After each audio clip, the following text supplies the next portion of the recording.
सभी न्यूरोथेरेपिस्ट और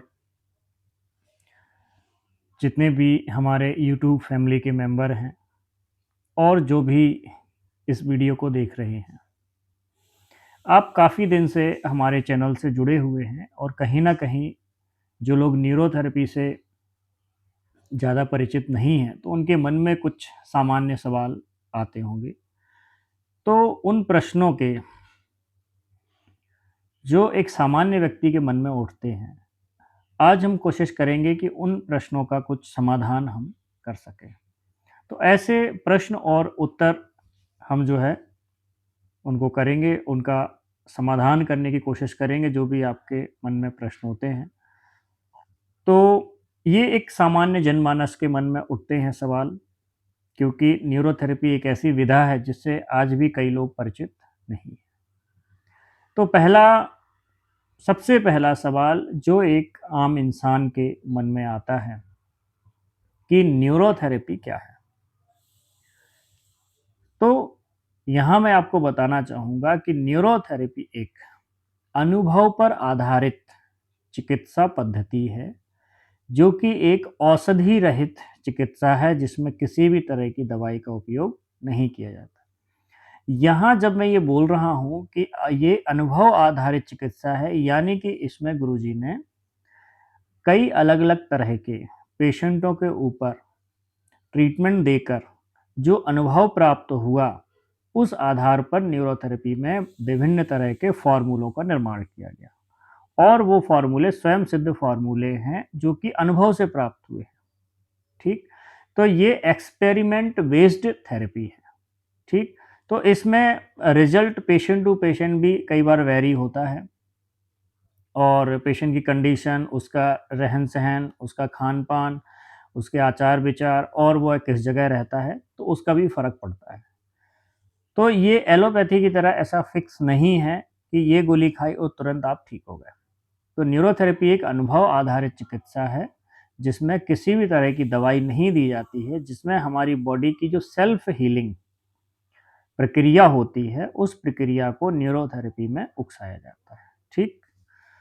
तो एक तरह से देखा जाए तो इसको न्यूरोथेरेपी जो है, ये नाम बहुत प्रचलित नाम है अभी, लेकिन इसका ओरिजिनल नाम जो है वो है लाजपत राय मेहरा न्यूरोथेरेपी, ठीक? और ये एक तरह की वैकल्पिक उपचार पद्धति है, जो कि मुंबई के डॉक्टर लाजपत राय मेहरा जी की सृष्टि है, यानी उन्होंने इसको बनाया है। अपने 60 साल के अनुभव और प्रयास से उन्होंने एक औषधि रहित चिकित्सा पद्धति की खोज की, जिसमें किसी भी बीमारी को दवाई के बिना ठीक किया जाता है और मरीज को राहत पहुंचाई जाती है। मैं भी एक न्यूरोथेरेपिस्ट हूं और हमने गुरुजी से सन 2011 में ये न्यूरोथेरेपी की चिकित्सा सीखी थी, जब गुरुजी अलाइव थे। तो उन्होंने इस थेरेपी को बनाया है। तो न्यूरोथेरेपी के जो जनक हैं, एकमात्र और एकमात्र डॉक्टर लाजपत राय मेहरा जी हैं, जिनको हम प्यार से गुरुजी बुलाते हैं। तो इसमें क्या होता है कि कुछ खास तरीके होते हैं, जिसमें शरीर के अंदर जो आपकी ग्रंथियाँ यानी ग्लैंड्स होते हैं, ऑर्गन होते हैं, उनको विशेष प्रकार से शरीर के हाथों पर, पैरों पर दबाव देकर उकसाया जाता है। जैसे कि जब हम शरीर के किसी एक हिस्से में दबाते हैं, तो उसके अपोजिट डायरेक्शन में ब्लड सर्कुलेशन बढ़ जाता है और जहाँ पर दबाया है उसके नीचे जो है ब्लड सर्कुलेशन कम हो जाएगा। तो दूसरी इसकी मान्यता जो है कि न्यूरोथेरेपी एक blood circulation based pressure therapy है। ये भी हम इसको कह सकते हैं। तो इसमें प्रेशर थेरेपी क्यों कहते हैं? क्योंकि इसमें हम दबाव देते हैं। तो दबाव देने के लिए अलग-अलग तरीके हैं, जैसे कि हाथों से दबाव देना, पैरों के माध्यम से दबाव देना। तो इसमें क्या करते हैं, पेशेंट जो है, या तो अगर पेशेंट बच्चा है या बुजुर्ग है, तो उस पेशेंट को हाथों से सारा ट्रीटमेंट दिया जाता है। ट्रीटमेंट मतलब जो भी पॉइंट्स रहते हैं उनको हाथों से दबाया जाता है।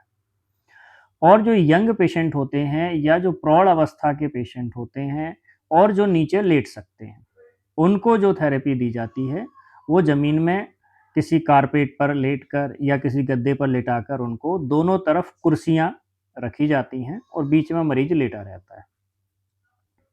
फिर जब मरीज लेट जाता है तो उसको उसके ऊपर जो है हाथ और पैरों पर, मरीज के हाथ और पैरों पर जो न्यूरोथेरेपिस्ट होते हैं वो अपने पैरों से कुछ खास सीक्वेंस में दबाव देते हैं, जैसे कोहनी के पास दबाना या कंधे के पास दबाना, पैरों में थाई के पास दबाना या जंघाओं पर दबाना और या फिर काफ मसल पे, ऐसे अलग-अलग जगह पॉइंट होते हैं। इस तरह से करीब-करीब 89 बेसिक न्यूरोथेरेपी पॉइंट होते हैं जिनके कॉम्बिनेशन से अलग-अलग फ़ॉर्मूले बनते हैं और वो फिर बीमारियों के हिसाब से डिफरेंट फ़ॉर्मूले होते हैं।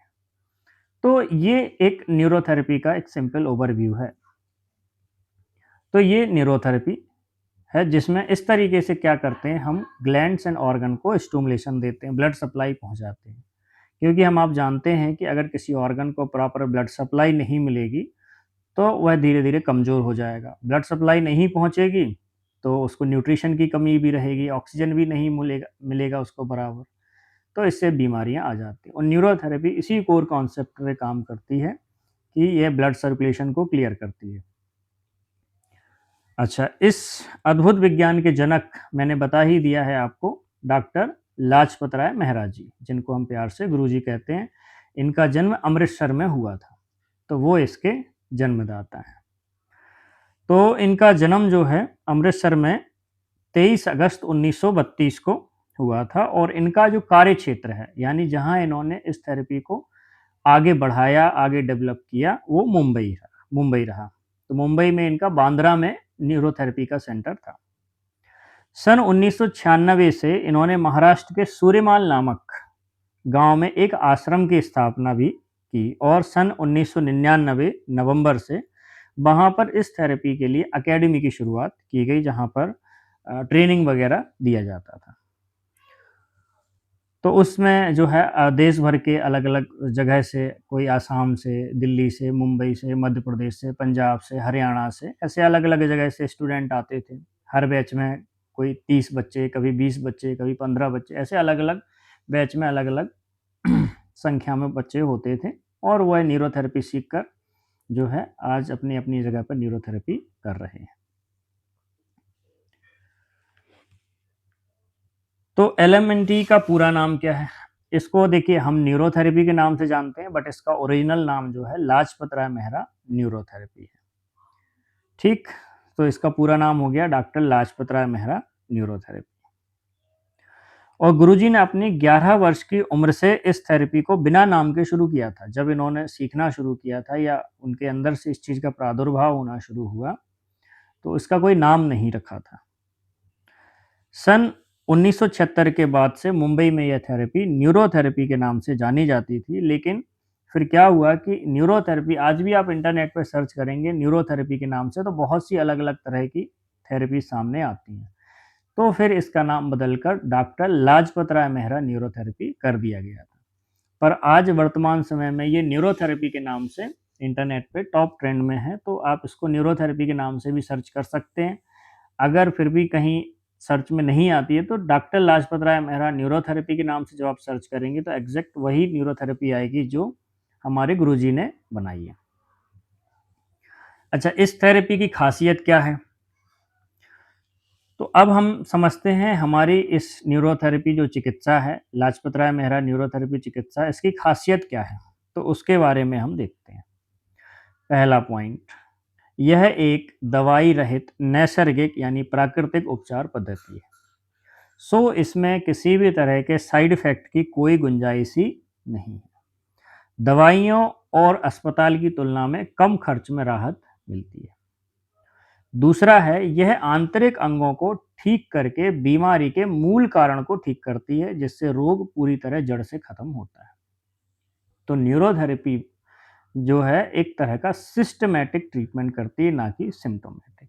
जब आपकी बीमारी का मूल कारण ठीक हो जाता है तो बीमारी के सिम्टम्स ऑटोमेटिक ही ठीक हो जाते हैं। तो यह सिस्टम को ठीक करती है, सिम्टम्स को नहीं। पेट और पाचन संस्थान यानी आपका जो डाइजेस्टिव सिस्टम है, डाइजेस्टिव सिस्टम को ठीक करना ही उपचार की पहली कड़ी है। जब भी कोई पेशेंट हमारे पास आता है तो हम सबसे पहले उसकी नाभि चेक करते हैं। नाभि चेक करने के बाद पेट नाभि के आसपास हम कुछ जगह पर दबाकर देखते हैं। हमारे कुछ डायग्नोस्टिक पॉइंट होते हैं, जिससे हमें ये अंदाज़ा लगता है कि पेट पेशेंट का कैसा है, उसका डाइजेशन कैसा है। तो नाभि के आसपास हम कुछ पॉइंट्स पर दबाव देकर ये पता लगा सकते हैं कि पेशेंट को pancreas, stomach, intestine, gall bladder, spleen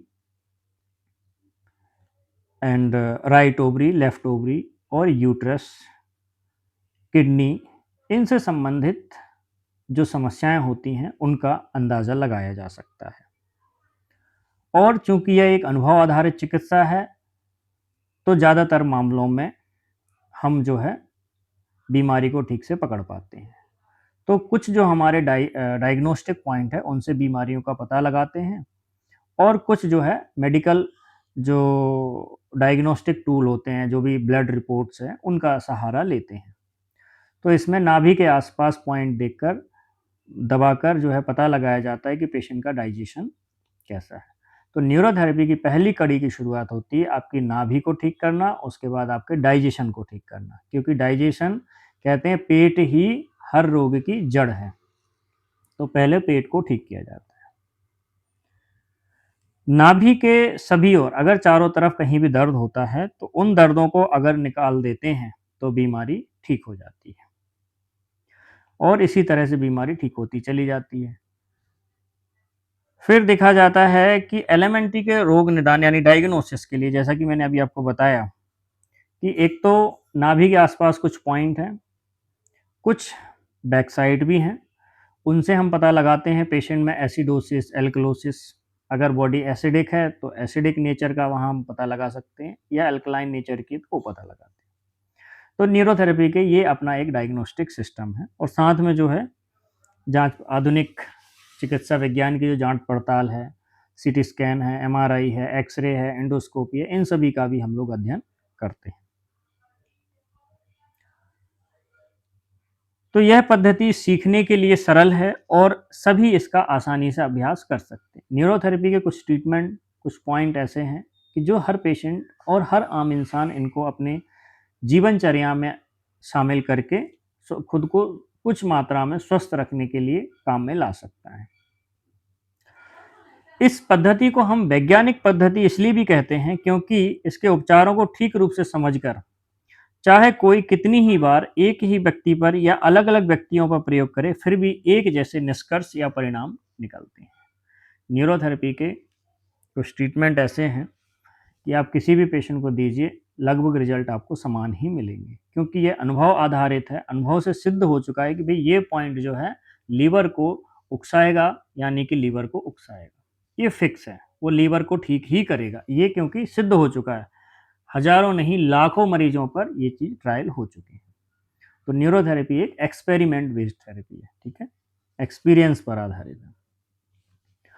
और यह जो चिकित्सा है ये किसी भी उम्र के व्यक्तियों को तथा कितने भी बड़े समूह को सिखाई जा सकती है। पैरों से, हाथों से मरीज के शरीर पर दबाव डालना इस थेरेपी का मुख्य अंग है। जब हम ट्रीटमेंट देते हैं तो हम या तो पैरों से ट्रीटमेंट देते हैं या फिर हाथों से दबाव डालते हैं। फिर भी थेरेपिस्ट यानी चिकित्सक की आयु या वजन का चिकित्सा के परिणाम के साथ कोई संबंध नहीं है। अगर कोई भी व्यक्ति प्रॉपर सही तरीके से पॉइंट्स को दबाता है, प्रॉपर ट्रीटमेंट देता है, तो रिजल्ट में कोई फर्क नहीं पड़ेगा। फिर चाहे न्यूरोथेरेपिस्ट 8 साल का बच्चा हो या 60 साल के बुजुर्ग हो, चाहे महिला हो या चाहे पुरुष हो, अगर सही जगह और आप क्रम से प्रॉपर प्रेशर देते हैं तो परिणाम भी एक जैसे ही आते हैं। खासकर मंदबुद्धि, एडीएचडी, डिसलेक्सिया, ऑटिज्म जैसे जन्मजात बीमारियों से ग्रस्त बच्चों की जिंदगी में यह थेरेपी काफ़ी सुधार लाने में सक्षम है। तो ऐसी कई बीमारियां हैं जिनका प्रॉपर इलाज नहीं है, और ऐसे बच्चे, ऐसे लोग ज़िंदगी भर सफ़र करते रहते हैं। तो गुरुजी की एक सोच थी कि ऐसी थेरेपी को बनाना जो कि लोगों को कम खर्चे में अधिक सुविधाजनक ट्रीटमेंट दे सके और उनको बिना किसी साइड इफ़ेक्ट के और बिना किसी अधिक खर्चे के वो पेशेंट ठीक हो सकें, और वो भी ऐसी बीमारियां जो इनक्योरेबल हैं, जिनका जो है कोई क्योर नहीं है, उन बीमारियों में हम पेशेंट की मदद कर पाएँ, ये गुरुजी की सोच थी। और ये थेरेपी हर गरीब आदमी तक, हर व्यक्ति तक ये थेरेपी पहुँचे, ऐसा उनका विचार था। तो एक प्रश्न आता है कि एक्यूप्रेशर में भी जगह-जगह पर दबाव दिया जाता है, तो क्या एलएमएनटी एक्यूप्रेशर पर आधारित है? ये भी एक मन में सवाल आता है। कई बार जो है आपके मन में ये प्रश्न उठता होगा कि एक्यूप्रेशर तो नहीं है? तो नहीं, यह एक लाजवाब थेरेपी है, जिसका किसी भी अन्य थेरेपी से कोई संबंध नहीं है। न्यूरोथेरेपी में हम फिजियोलॉजी के तत्वों के आधार पर शरीर की रक्त और लिम्फ के संचार को सुधार कर विभिन्न ग्रंथियों के कार्यों को सुधारते हैं, जबकि एक्यूप्रेशर में वे त्वचा के नीचे की सूक्ष्म एनर्जी मेरिडियंस को उकसाते या सुधारते हैं। एक और डिफरेंस है कि न्यूरोथेरेपी के जो पॉइंट्स होते हैं वो बड़े एरिया में दिए जाते हैं, लेकिन एक्यूप्रेशर के जो पॉइंट होते हैं वो पिन पॉइंट होते हैं, यानी बहुत छोटे से पॉइंट पर वो दबाव डालते हैं।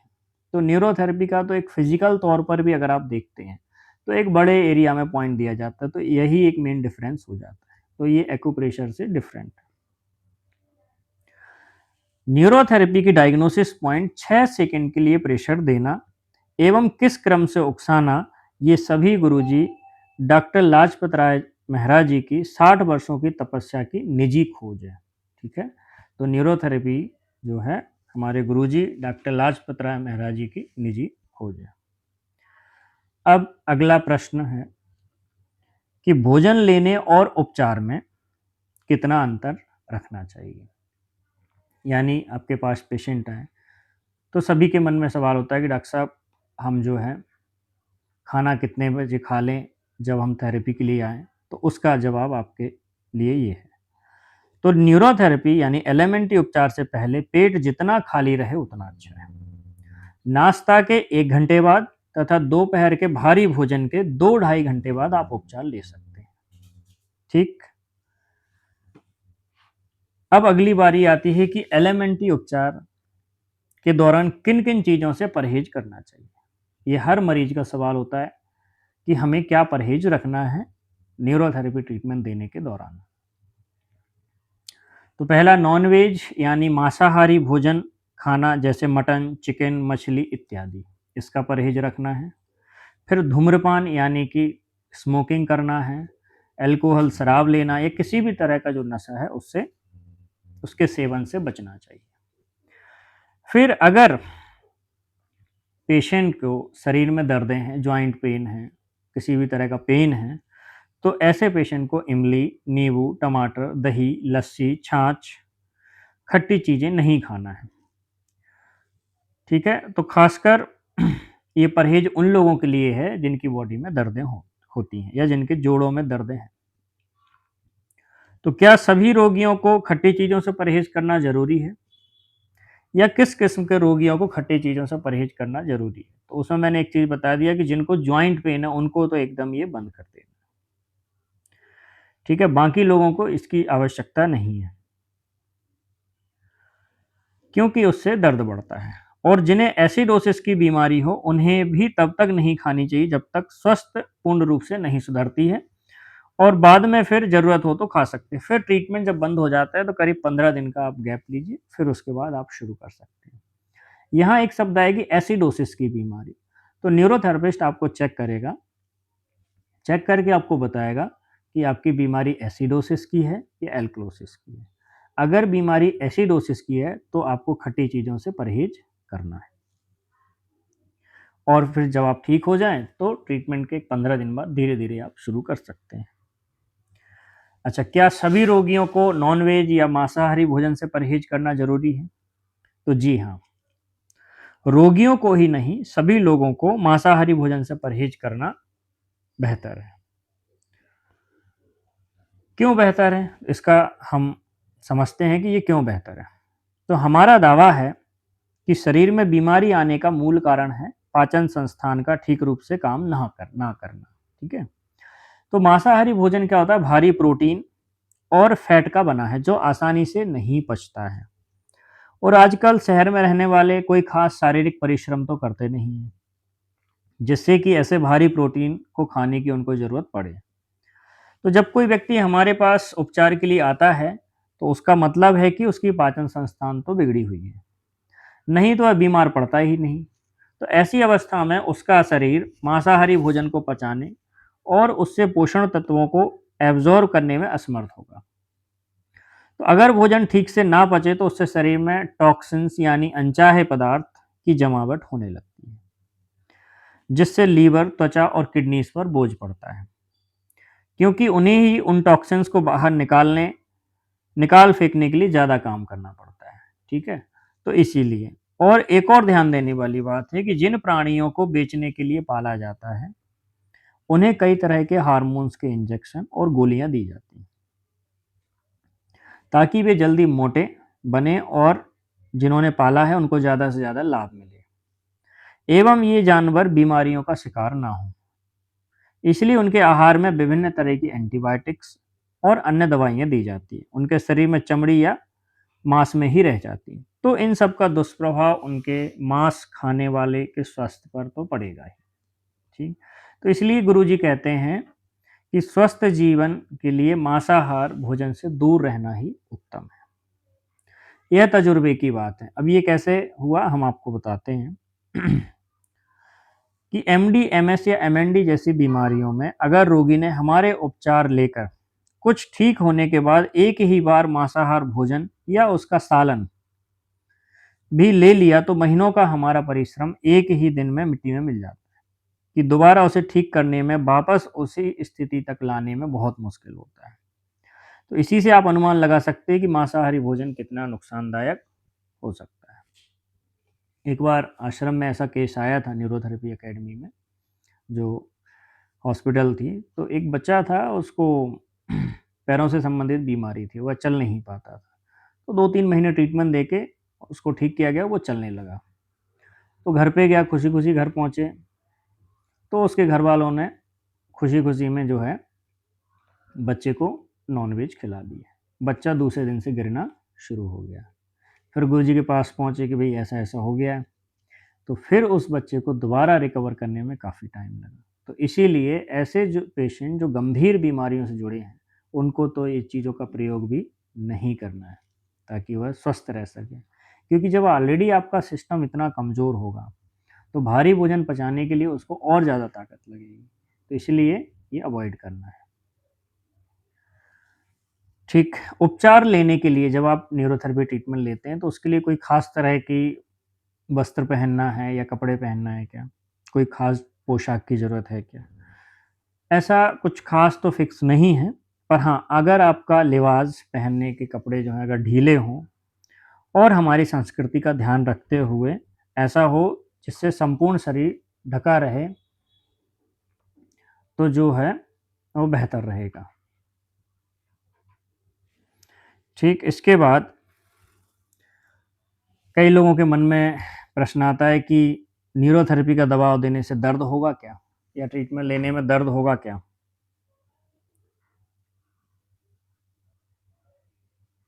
तो यह एक सवाल होता है कि न्यूरोथेरेपी ट्रीटमेंट में दबाव देने से कोई दर्द होता है क्या? तो नहीं, यही तो ख़ासियत है न्यूरोथेरेपी की कि एक्यूप्रेशर से दबाव एक बिंदु पर दिया जाता है, जिसमें कभी थोड़ा दर्द महसूस होने की संभावना है। पर न्यूरोथेरेपी में एक बड़े एरिया पर दबाव दिया जाता है। तो बिल्कुल छोटे बच्चे से लेकर एवं बुजुर्ग कमज़ोर व्यक्तियों को हाथ पर दबाव दिया जाता है। हाथ से दबाव देते हैं और बड़ी उम्र के जो व्यक्ति होते हैं उनको पैरों से दबाव दिया जाता है। तो न्यूरोथेरेपिस्ट को ऐसा प्रशिक्षण दिया जाता है कि कैसे तलवों के बीच वाले नरम भाग से दबाव डाला जाए, ताकि 6-8 साल के बच्चे को भी तकलीफ ना पहुंचे। तो यह उपचार एक दिन के बच्चे से लेकर 100 साल तक की उम्र के हर व्यक्ति करवा सकता है। ठीक है, तो इसमें जो पैरों से प्रेशर देने की खासियत है वो तलवे के बीच वाले भाग में, जहाँ पर कुशन जैसा सॉफ्ट टिश्यू होते हैं, तो जिससे प्रेशर नहीं आता। अगर एड़ी से प्रेशर देंगे तो दर्द होगा, पंजे के साइड से प्रेशर देंगे तो दर्द होगा। तो प्रशिक्षण के दौरान ये सिखाया जाता है कि पैरों के बीच वाले भाग से प्रेशर दिया जाता है और हाथों से हथेली के गद्देदार हिस्से से प्रेशर दिया जाता है। इसीलिए इसमें दर्द की संभावना लगभग लगभग ना के बराबर होती है। लेकिन कभी-कभी कुछ पेशेंट ऐसे होते हैं जो सीवियर एसिडिक होते हैं या बहुत ज़्यादा बॉडी सेंसिटिव होती है। तो उनको कभी-कभी हल्का-फुल्का दर्द महसूस हो सकता है, लेकिन वह 1-2 दिन के उपचार में कंफर्टेबल हो जाएगा। हर दिन के उपचार के लिए कितना समय लगेगा, यानी डेली कितना टाइम लगता है? तो वैसे तो यह व्यक्ति के शरीर की उस दिन की स्थिति पर निर्भर करता है, पर आम बीमारियों के लिए करीब जो है 30 मिनट प्रतिदिन काफ़ी होता है। उसमें भी यह नहीं है कि लगातार उपचार दिया जाएगा। फ़ॉर्मूला के अनुसार बीच-बीच में कुछ मिनटों के लिए गैप भी हो सकते हैं। जैसे 1 मिनट का गैप हम देते हैं बीच में, थेरेपिस्ट 1 मिनट के लिए ठहरता है। ठीक है? जहाँ ज़रूरत हो तो कुछ बीमारियों के लिए कम अंतर में छोटे-छोटे उपचार भी दिए जा सकते हैं, जो कि उनके घरवालों को सिखाया जाता है ताकि राहत जल्दी मिले।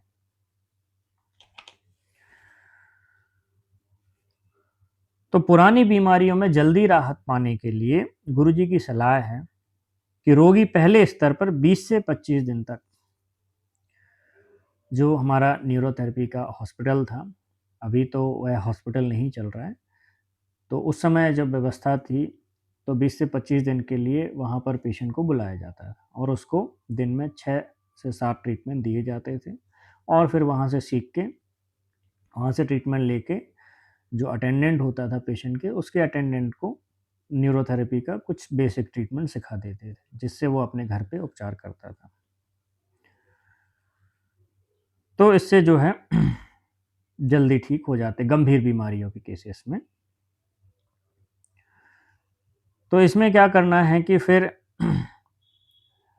आगे कितनी समय तक ट्रीटमेंट ले सकते हैं, तो अगर आप क्लिनिक पर ट्रीटमेंट ले रहे हैं, तो शुरुआत में आपको आपकी बीमारी की गंभीरता के हिसाब से लगातार आपको ट्रीटमेंट लेना है। जैसे 1 हफ्ते, 2 हफ्ते, 3 हफ्ते या 1 महीना। फिर जैसे-जैसे आप ठीक होते जाते हैं, उपचार कम करते जाते हैं। जैसे आपने 1 महीने ट्रीटमेंट लिया, आप काफ़ी ठीक हो गए, आपकी कंडीशन स्टेबल हो गई। उसके बाद आप धीरे-धीरे हम उपचार को कम करते हैं। फिर हम जो है हफ्ते में 2 दिन या 3 दिन उपचार देते हैं। फिर उसके बाद हफ्ते में 1 दिन, फिर आप 15 दिन में 1 दिन, फिर महीने में कभी-कभार आके आप ले सकते हैं, ठीक होने के बाद। कुछ गंभीर बीमारियों के ट्रीटमेंट में 1 महीना लगता है, किसी में 2 महीने भी लगते हैं, किसी में 3 महीने, और कुछ ऐसी ऐसी रेयर डिज़ीज़ेज़ भी हैं जिनमें हमको 1-1 साल भी ट्रीटमेंट देना पड़ता है। तो यह आपके शरीर में मौजूद बीमारी की गंभीरता के अनुसार तय होता है कि आपको कितने दिन ट्रीटमेंट लेना पड़ेगा। क्योंकि बीमारी आने को अगर आपको कई साल लगे हैं, तो जाने में कुछ महीने तो लगेंगे ही लगेंगे। ठीक है? तो यही एक जो सवाल का उत्तर मैंने आपको दिया है कि कितने दिन उपचार लेना है, तो ये डिपेंड करता है। अच्छा, नतीजे की उम्मीद कितनी जल्दी कर सकते हैं? कई लोगों के मन में कि भई हम कितने दिन में रिज़ल्ट हमको दिखेगा कि बॉडी में कुछ हो रहा है। So doctor Lajpat Rai Mehra neurotherapy सिर्फ़ लक्षणों को दूर नहीं करती है, वह सारे शरीर के अंगों की क्रियाशीलता को ठीक करती है। तो देश भर में अनेक लोगों के मुँह से यह सुनने को आया है कि एकाध दिनों के अंदर ही उनके शरीर में छोटे-बड़े प्रभाव देखने को मिलते हैं। भूख और नींद सुधरने लगती है, एनर्जी लेवल बढ़ जाता है, कमज़ोरी कम होने लगती है, शरीर हल्का लगता है और जीने का मज़ा आ रहा है इत्यादि। तो इन सब चीज़ों में सुधार आने से चाहे उस मरीज़ की जो बीमारी को पूर्ण रूप से ठीक होने में देरी क्यों ना लगे, अन्य बीमारी आने के आसार तो टल जाते हैं। तो यह एक बहुत बड़ा फ़ायदा है इस थेरेपी का, जो शायद अन्य चिकित्सा पद्धतियों में नहीं है। तो बात थी कि नतीजे की उम्मीद हम कितने दिन में कर सकते हैं, तो कभी-कभी पेशेंट को ट्रीटमेंट हमने दिया, पेशेंट को पहले ही दिन से शरीर में महसूस होना शुरू हो जाता है।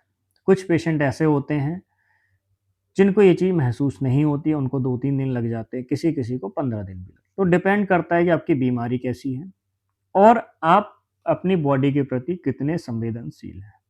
अगर आपकी संवेदनशीलता बहुत अच्छी है, तो आप पहले ही ट्रीटमेंट से ये अनुभव कर पाएँगे कि आपने जो थेरेपी ली है, उससे शरीर में कुछ बदलाव हुआ है। तो वैसे तो फ़ीवर, सर्दी-जुकाम, बदहज़मी, कब्ज़ी, पेट दर्द जैसी छोटी-मोटी बीमारियाँ आती ही हैं हमें चेतावनी देने के लिए। तो इन बीमारियों का एलोपैथी द्वारा इलाज कराने से वह रोग के लक्षण को दबा देता है, जिसका नतीजा है कि बड़ी बीमारियाँ शरीर में पनपने लगती हैं। तो जैसे ही ऐसा लक्षण शरीर में दिखने लगे तो विलंब ना करते हुए ही तुरंत आप उपचार किया जाए तो 3-4 दिनों के अंदर आपको काफ़ी आराम मिल जाता है। यह तजुर्बा है, लेकिन पूर्ण रूप से ठीक होने के लिए 1 आध महीने तक कम से कम सप्ताह में 1 उपचार लेने से तकलीफ दोबारा नहीं आएगी। अब एक सवाल होता है कि या क्या हम इस उपचार के दौरान कोई दवाई खा सकते हैं क्या? ये एक आम सवाल होता है जो हर पेशेंट पूछता है। न्यूरोथेरेपी में हम कोई दवाई का प्रयोग नहीं कराते हैं। अगर आप पहले से ही कोई दवाई या गोली ले रहे हैं तो उसे हम बंद करने के लिए भी नहीं कहते। अगर कोई दर्दों के लिए हमारे पास आए तो कुछ दिनों के उपचार के बाद जब उसकी दर्दें एकदम बंद हो जाए, उसको कोई पेन ना हो, तब हम उनसे कहते हैं कि अपने डॉक्टर से कहिए कि अब मुझे दर्दें बिल्कुल नहीं हैं। क्या मुझे अब भी गोलियाँ उतनी ही मात्रा में लेना है? तो फिर डॉक्टर खुद ही उनकी गोलियाँ बंद करने के लिए कहते हैं। तो जैसे-जैसे आप ठीक होते जाते हैं तो आप अपने जो डॉक्टर हैं उनसे आप सलाह ले सकते हैं कि अब मैं ठीक हो गया हूँ या ठीक हो रहा हूँ, क्या मुझे इसका डोज़ कम करना चाहिए या वो डॉक्टर साहब आपको बताएँगे। पर न्यूरोथेरेपी में हम पेशेंट की दवाइयाँ बंद नहीं करते हैं, ठीक है? अगर उपचार से फ़ायदा हो जाता है, तो आपके उपचार के दौरान हम अपने आप ही गोली बंद करना चाहें तो कर सकते हैं क्या? कई पेशेंट ये पूछते हैं कि हम अपने आप ही बंद कर दें क्या गोली दवाई? तो वैसे तो डॉक्टर की राय लिए बिना दवा कम करने की सलाह हम किसी को नहीं देते। पर अगर अपनी ज़िम्मेदारी पर पेशेंट पेन किलर के अलावा अन्य दवाई बंद करना चाहे तो निम्न तरीका अपना सकता है। अगर आप दिन में अलग-अलग किस्म की एक-एक गोली ले रहे हैं, तो जिस गोली को बंद करना है उस डोज़ का केवल 1/4 गोली तोड़कर अलग रख लें और बाकी 3/4 गोली खा लें। उस दिन अन्य किसी भी समय कोई भी गोली कम ना करें। ऐसा ही 3 दिन करें और फिर चौथा दिन अलग रखा हुआ 3 दिन का 1/4 गोली को खा लें। यानी आपने 4 दिनों में 4 गोली की जगह पर 3 गोलियाँ खाईं। अगर आपको शरीर में अब भी अच्छा लग रहा है, तो 5वें दिन से आप और 1/4 गोली कम कर सकते हैं। यानी अब 3/4 गोली की जगह पर हाफ गोली लें। लेकिन इस बार 8 दिन तक आधी गोली लेते रहें। और यह भी तय कर लें कि इस दौरान आपने ल जो एलिमेंट्री ट्रीटमेंट है, उपचार ज़रूर लेते रहना है ताकि कोई गड़बड़ी ना हो। अगर आपको लगे कि गोली बंद करने से आपको कुछ अच्छा नहीं लग रहा है, तो और 4 या 8 दिन तक आप आधा गोली पर भी रहें, जब तक आपको ठीक लगे। उसके बाद और 1/4 गोली कम कर दें, यानी अब आधी गोली की जगह पर 1/4 गोली ही लें। यह डोज़ 4, 8 या 12 दिन तक लें जब तक आपको अच्छा लग रहा है। उसके बाद 2 सप्ताह के लिए 1 दिन छोड़कर 1 दिन 1/4 लें। फिर कुछ दिनों के लिए सप्ताह में 2 दिन 1/4 गोली लें। ऐसे करते हुए धीरे-धीरे आप जो है गोली को बंद करें। तो आपके शरीर को कोई तकलीफ नहीं होगी। लेकिन हमेशा याद रखें कि गोली बंद करते हुए आप एलिमेंट्री उपचार को बंद ना करें जब तक आप कई दिन बिना दवाई के ठीक हो जाएँ। यानी कि जब तक आप ठीक ना हो जाएँ, आपको गोली जैसे आप गोली बंद करने की प्रक्रिया में हैं और आप गोली बंद करने की प्रक्रिया में आपने न्यूरोथेरेपी ट्रीटमेंट बंद कर दी है। ऐसा नहीं करना है। ऐसा करने से क्या होगा, अगर आपने बंद कर दिया और आपने गोली भी वहाँ कम कर दी तो आपकी समस्या बढ़ सकती है। तो गोली को जब आप बिना गोली के आप ठीक रहने लगे, आपने 1 महीने ट्रीटमेंट कराया, आपकी गोली बंद हो गई, 15 दिन हो गए कोई तकलीफ नहीं और 15 दिन आपने ट्रीटमेंट लिया, बिना गोली के आप स्वस्थ हैं। तो हम न्यूरोथेरेपी ट्रीटमेंट फिर धीरे-धीरे बंद कर देते हैं, फिर आपको कोई समस्या नहीं होती है। ठीक है? तो एलिमेंट्री उपचार लेते समय इस प्रकार धीरे-धीरे आप गोली कम करते जाएँ, तो आपको दवा बंद करने के साइड इफ़ेक्ट भी नहीं होंगे और उपचार का पूर्ण लाभ होगा। तो न्यूरोथेरेपी में या एलिमेंट्री के द्वारा किन-किन बीमारियों को ठीक किया जा सकता है? चूँकि इस चिकित्सा पद्धति में बीमारियों के मूल कारण को ध्यान में रखकर उपचार किया जाता है, सो इससे प्रायः सभी बीमारियों में राहत मिलती है।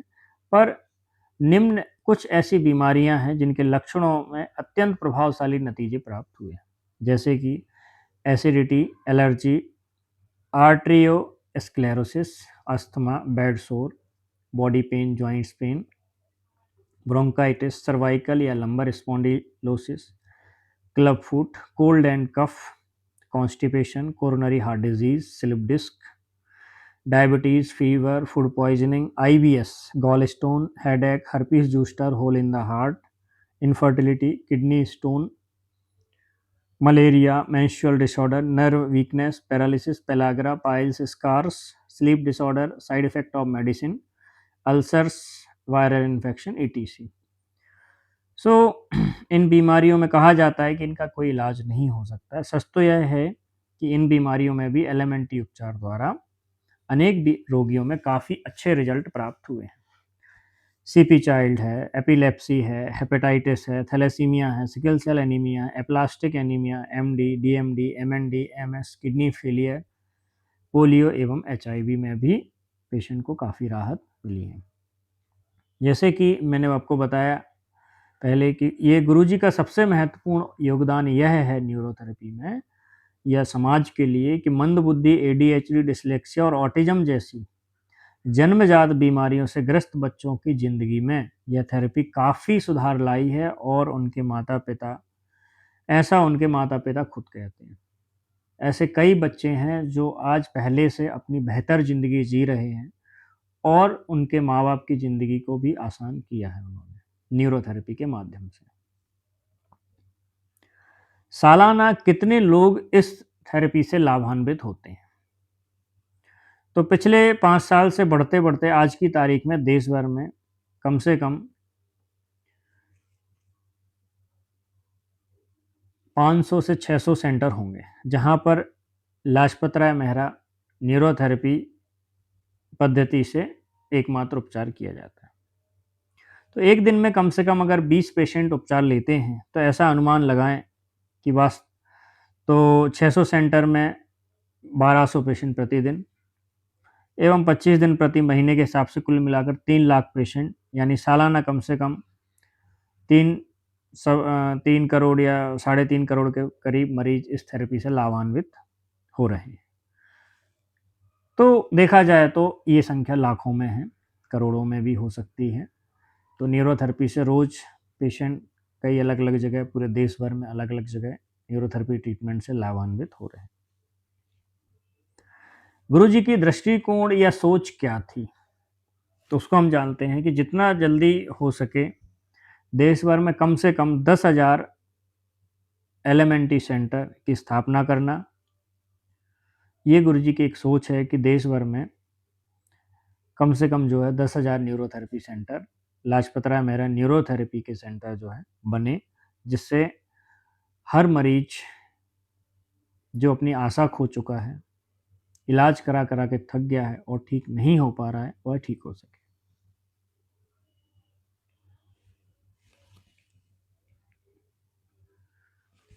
तो इसमें कुछ और ज़रूरी सवालों को लेकर हम इसको क्लियर करेंगे। एलोपैथी में सिर दर्द हो, जो हमारी मॉडर्न मेडिसिन सिस्टम है, तो उसमें क्या होता है कि सर दर्द हो या कोई भी बीमारी हो, तो उस बीमारी के सभी रोगियों को एक जैसी ही गोली देते हैं एवं उसी को 5-7 दिन लेना पड़ता है। वैसे ही अलग-अलग बीमारियों के लिए अलग-अलग गोलियाँ लेनी पड़ती हैं। तो क्या लाजपत राय मेहरा न्यूरोथेरेपी उपचार में अलग-अलग बीमारियों के लिए अलग-अलग फ़ॉर्मूले दिए जाते हैं? तो नहीं। लाजपत राय मेहरा न्यूरोथेरेपी में शरीर की उस दिन की स्थिति को ध्यान में रखते हुए उपचार किया जाता है कि आप जब आए पेशेंट ट्रीटमेंट लेने आए तो उस दिन उसकी क्या कंडीशन है। एक ही बीमारी के सभी लोगों को एक ही उपचार चलेगा ऐसा नहीं है, क्योंकि सभी की शरीर की स्थिति एक जैसा नहीं है। तो हमारा तजुर्बा कहता है कि कई रोगों के लिए एक ही ट्रीटमेंट या फ़ॉर्मूला देते हैं और उसी से सभी रोगी ठीक हो जाते हैं। कभी-कभी ऐसा भी होता है कि एक या अनेक व्यक्तियों को एक ही बीमारी होने पर अलग-अलग लोगों को एवं अलग-अलग दिन अलग-अलग ट्रीटमेंट देने की ज़रूरत पड़ सकती है। ऐसा ही होना चाहिए और यही लाजपत राय मेहरा न्यूरोथेरेपी की सफलता का राज है। अब हम इस तथ्य को थोड़ा-सा विस्तार से समझते हैं। मॉडर्न मेडिसिन सिस्टम में लक्षणों यानी सिम्पटम से ही बीमारियों के नाम जुड़े हुए हैं। जब कई लक्षण एक साथ आते हैं और वही लक्षणों के झुंड जब बार-बार अन्य लोगों में दिखाई देते हैं, तो उसे एक बीमारी का नाम दिया जाता है। और यह नाम इसलिए है कि जब डॉक्टर एक दूसरे से बात करें तो उस एक नाम से उस बीमारी के कई लक्षण एक साथ ध्यान में आ जाएंगे, जिससे उन्हें दवाइयाँ देने में आसानी हो। ठीक है? बस एलोपैथी बीमारी के लक्षणों के प्रति ज़्यादा ध्यान देती है और हम उन लक्षणों को दूर करने को ही कामयाबी समझती है, जबकि ऐसा नहीं है।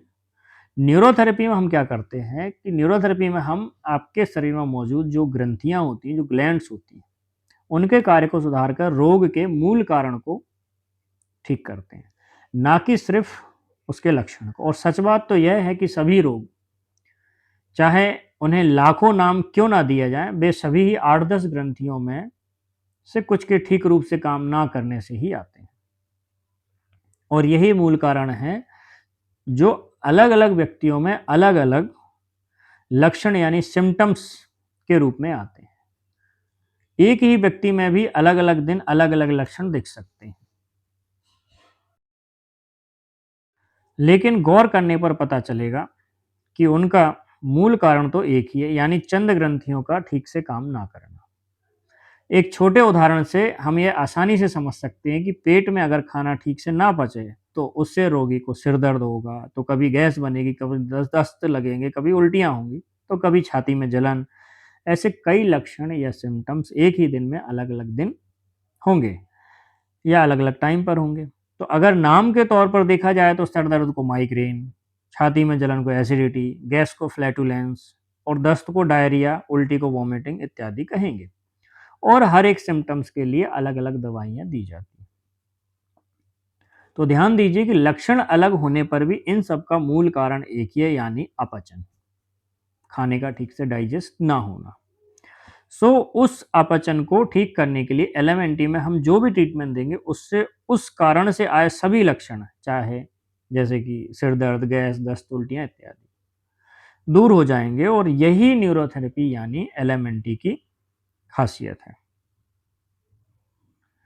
कि लगता है कि ये 4 अलग-अलग बीमारियां हैं, लेकिन हमें पता है कि इन सब का एक ही मूल कारण है। तो उस एक मूल कारण को ठीक करो तो ये चारों ही नहीं बल्कि उससे अधिक बीमारियां या लक्षण भी ठीक होंगी एवं दोबारा भी नहीं। यह ध्यान देने वाली बात। तो एक ही व्यक्ति के लिए अलग-अलग दिन अन्य-अन्य ट्रीटमेंट देने का लॉजिक भी यही है कि जैसे हम ट्रीटमेंट देने लगते हैं, वैसे ही ग्रंथियों के कार्य सुधरने लगते हैं और उनमें परिवर्तन आ जाता है।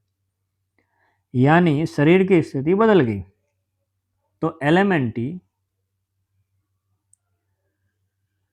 शरीर की स्थिति के अनुसार उपचार करती है। यही कारण है कि अगले दिन के उपचार में हमें पिछले दिन के ट्रीटमेंट को बदलने की ज़रूरत पड़ सकती है।